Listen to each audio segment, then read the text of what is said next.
Pour le 109, voilà une équation quotient encore. Vous avez ici 2x-7, 2x-7 qui est le dénominateur. Alors là, c'est un petit peu plus compliqué pour trouver la valeur la valeur x ici. Alors de tête, normalement vous devez pouvoir y arriver. Dans votre esprit, vous pensez 2x-7 égale 0, et donc on va trouver ici 7 demi. Maintenant, parmi vous, il y en a qui ont du mal à faire ça de tête, donc je vais d'abord écrire mon domaine, ou disons, ou dans un coin, dans un petit coin du brouillon, comme ça, vous résolvez 2x-7 égale 0. Ça fait 2x égale 7, et donc x égale 7 demi. Donc vous voyez qu'on retrouve bien ce 7 demi. Donc ça, normalement, vous pourriez le faire de tête, mais vous le faites dans un petit coin, et c'est bon, je peux maintenant écrire mon domaine. C'est l'ensemble des x qui appartiennent à R, tel que. Alors, il faut que 2x-7 soit différent de 0. Ce qui donne l'ensemble des x appartient à R. On vient de résoudre la petite équation, ça donne x différent donc de 7 demi. Donc rappelez-vous, parmi tous les candidats qui sont entre moins l'infini et plus l'infini, je dois éliminer le candidat 7 demi qui n'a pas le droit de participer à cette course à la solution.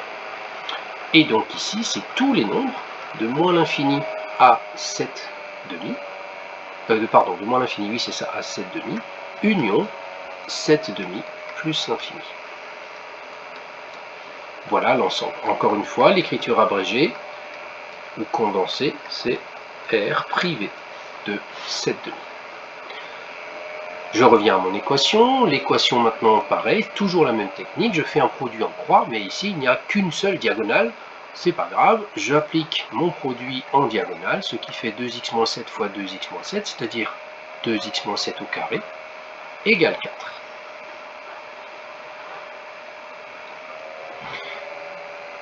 Et là, vous êtes censé maintenant, avec la petite expérience que vous avez acquise dans les chapitres précédents, vous êtes censé reconnaître ici 2x-7 au carré moins 2 au carré égale 0, c'est-à-dire la troisième identité remarquable a carré moins b carré, qui je le rappelle est égal à a moins b facteur de a plus b.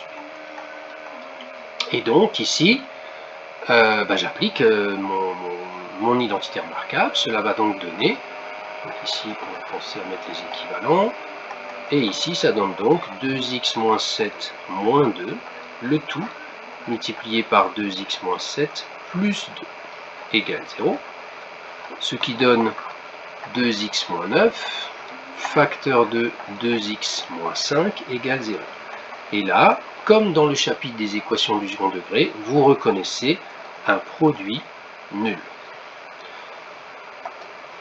Quand on a reconnu ça, on sait que alors 2x-9 égale 0, ou bien 2x-5 égale 0, ce qui donne deux solutions potentielles. Il faudra bien sûr vérifier qu'elles ne sont pas, qu'elles sont dans le domaine. Donc ici, on a 9 demi et 5 demi. On voit que c'est pas 7 demi, donc tout va bien. Ce sont bien des solutions, donc on va quand même préciser que ce sont des solutions qui sont dans le domaine.